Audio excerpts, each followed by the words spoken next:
सर्वत्र प्रचलित है, पर उपदेश कुशल बहुत है। ये आदि चौपाई लेकर लोगों ने इसके लिए हथियार बना दिया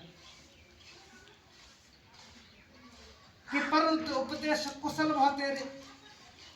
पुत्र ने क्या काम किया, किसी का लड़का सुन रहा था, किसी सज्जन व्यक्ति ने कहीं पर बोल दिया कथा में, पर उपदेश कुशल बहुत तेरे, तो उस लड़के ने सुन लिया।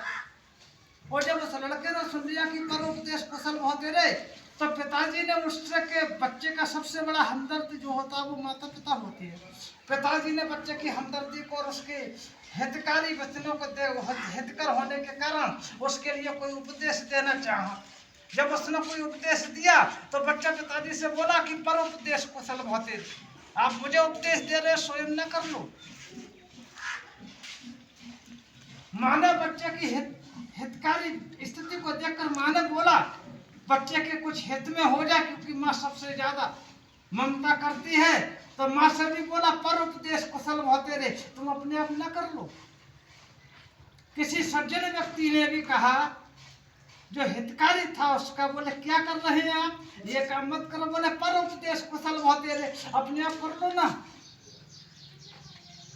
हुआ क्या, किसी चौपाई के लिए इस तरीका से उसने बोलता चला गया, जब बच्चे को कहीं से हितकारी उपदेश मिला ही नहीं। उसने हितकारी बात को ध्यान मत केंद्रित करिए, आप ध्यान मेरी तरफ रखिए, लोग आगे और जाएंगे। जब हमदर्दी उसके लिए उपदेश मिला ही नहीं, तो बच्चा उपदेश से शून्य हो गया। यहाँ की नियमावली एक ऐसी नियमावली है सृष्टि की कि मनुष्य के लिए हमेशा पैदा होने के बाद उसके लिए दूसरे से उपदेश लेने पड़ते हैं। पहला उपदेशक उसकी माता होती है, दूसरा उपदेशक उसका शुभचिंतक पिता होता है, और तीसरा उपदेशक को कोई अच्छा आचार्य मिल जाए वो हो सकता है। तो उसके लिए जो तीन उपदेशक उसको अनिवार्य है जीवन में मिलने के लिए, लेकिन वहां उसको रटा दिया गया पर उपदेश कुशल बहुत तेरे। तो इसमें उसने उपदेशक हितकारी बातों के लिए भी, जो उसके जीवन के लिए अत्यंत महत्वपूर्ण है, उनके लिए भी उसने छोड़ दिया। और जब उनके लिए छोड़ दिया तो अब कोई आदमी समझाए कैसे, वो हर किसी से ये कहते कर पर उपदेश कुशल बहुत तेरे। आप लोग मेरे से कह सकते हैं, अगर मैं कहूँगी मैं कोई अपनी बात कहने नहीं आया हूँ, इसलिए मैं उपदेशक नहीं हूँ। अब से 200 वर्ष पूर्व इस देश में महर्षि दयानंद सरस्वती नाम के एक बहुत अखंड ब्रह्मचारी ऋषि हुए थे, जिन्होंने आर्य समाज की स्थापना की, और उन्होंने 10 नियमों में अपने उपदेश दिए। ये 10 उपदेश ऋषि दयानंद सरस्वती के नियमावली में, ये ऋषि देव दयानंद सरस्वती के 10 उपदेश। जैसे मनुष्य के शरीर में 10 इंद्रियां होती हैं, 5 ज्ञान इंद्रियां होती हैं, 5 कर्म इंद्रियां होती हैं, और शरीर जो है वो अपनी मानसिकता के आधार पर चलता है। अगर उसकी ज्ञान इंद्रियों में अच्छे उपदेश भरे हुए हैं तो इन्हीं हाथों से माता पिता की सेवा होती है, और इन्हीं हाथों से माता पिता को पीटा जाता है। हाथ यही होती है, शरीर यही होता है, कहीं से बनकर नहीं आता है। जीवन जी मेरी थोड़ी सी बात गहराई से समझते रहिए, क्योंकि इन चीजों को समझते हुए आपने ऊपर देखा है कि आर्य समाज नाम लिखा हुआ है। जितने वर्ग भी हमारे आर्य समाज के जुड़े हुए सदस्य हैं, अगर मैं इनसे पूछने लोगों को बताऊं समाज का अर्थ क्या होता है, किसी ने चिंतन किया समाज किसे कहते हैं, असामाजिक किसे कहते हैं? याद राम जी उधर कुंड देखें आप, इसलिए बंद कमरे में मीटिंग होनी चाहिए, बाहर में। समाज किसे कहते हैं और असमाज किसे कहते हैं, किसी ने चिंतन किया?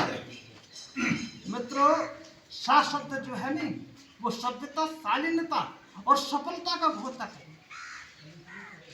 जितने बार जीव जंतु होते हैं नहीं है, जितने बार भी पक्षी हैं, जितने बार भी जीव जंतु और जानवर हैं, उनके लिए समाज नहीं कहा जाता है, उन्हें समूह कहा जाता है। समाज केवल मनुष्य दे सकता है, और मनुष्य जब सामाजिकता को छोड़ देता है तो वो असामाजिक हो जाता है।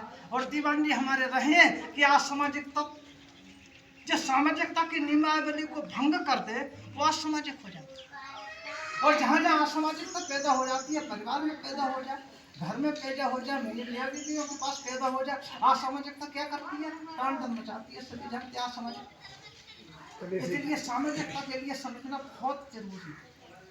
जब तक आप सामाजिकता को नहीं समझेंगे, इसलिए आप आर्य समाज और आर्य जो शब्द काय का घोषक है मनुष्यता का।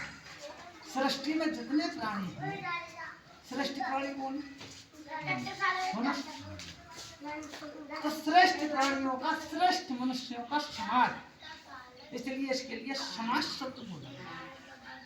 इसलिए ये श्रेष्ठ व्यक्तियों का समाज है। अब श्रेष्ठ व्यक्तियों का समाज है तो इसकी नियमावली हो। संसार में कोई भी चीज नियमावली से बाहर जाएगी वो खराब हो जाएगी।